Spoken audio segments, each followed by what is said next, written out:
올해부터 차량 운행 중 교차로 내 우회전과 관련해 도로교통법이 개정된다는 소식에 많은 운전자들이 혼란을 겪고 있습니다. 기존 도로교통법은 교차로 내 우회전에 대해 비보호 우회전을 적용하고 있습니다. 도로교통에 방해가 되지 않는다면 보행신호와 무관하게 우회전하는 것이 불법은 아닙니다. 하지만 교차로 내 우회전과 관련해 도로교통법 25조에는 우회전 시 보행자에 주의해야 하고 27조에는 보행자가 횡단보도를 통행할 때 방해하거나 위험을 주지 않도록 일시 정지해야 한다고 명시되어 있습니다. 이와 관련해 법규가 잘 지켜지고인지 취재진이 직접 도로에 나가 교차로 내 우회전 실태를 살펴봤습니다. 25일 오전 서울 강남구 신논현역 사거리입니다. 차량들이 줄지어 우회전으로 강남대로에 진입하고 있습니다. 잠시 뒤 보행신호가 켜지고 보행자들이 횡단보도를 지나지만 보행신호를 보지 못한 차량들이 횡단보도를 가로질러 우회전하고 있습니다. 1시간가량 관찰한 결과 많은 운전자들이 보행자와 보행신호를 무시하며 우회전하는 모습을 볼 수 있었습니다. 강남역 인근 어린이 보호구역.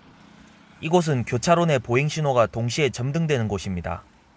하지만 보행신호가 끝나기 전에 보행자가 사라지자 차량이 슬금슬금 우회전하기 시작합니다. 서울 금천구 가산동의 한 교차로.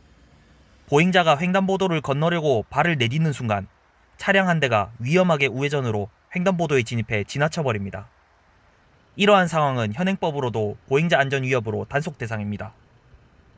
서울 곳곳을 살펴본 결과 많은 곳에서 운전자들이 보행자와 보행신호를 신경 쓰지 않는 채 우회전으로 교차로에 진입하는 모습을 확인할 수 있었습니다.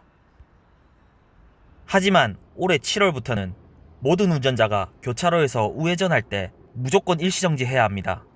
현행 도로교통법 제27조 1항을 살펴보면 기존에는 보행자가 횡단보도를 통행하고 있을 때로 명시되어 있지만 개정안은 횡단보도를 통행하고 있거나 통행하려고 하는 때로 변경돼 운전자에게 일시정지를 의무화함으로써 보행자 보호 범위가 확대됐습니다. 특히 어린이 보호구역은 이번 개정안을 통해 도로 내 보행자가 없어도 무조건 정차해야 하도록 규정이 변경됩니다.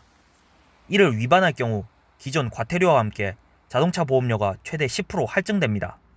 지난해 3월 18일 인천 중구의 한 초등학교 앞에서 횡단보도를 건너던 한 학생이 덤프트럭에 치여 숨지는 사건이 발생한 데 이어 12월 4일 경남 창원시에서도 비슷한 사건이 발생했습니다. 두 사건 다 교차로에서 우회전하는 차량에 치여 사망한 사건입니다. 보통 운전자들 우회전할 때 횡단보도 만나게 되는데 보행자 신호라도 그냥 우회전하는 경우 많습니다. 이런 부분 때문에 오는 7월 달부터는 우회전할 때 보행자가 횡단하려고 하는 경우에도 일시정지하는 의무 규정을 별도 마련하게 됐습니다. 네, 그리고 올해부터 횡단보도에서 보행자 보호 의무를 차량 운전자가 위반했을 경우 2에서 3회 위반의 경우에는 보험료의 5%, 그리고 4회 이상 위반의 경우에는 보험료 10%까지 할증 적용되도록 개정이 이루어졌습니다.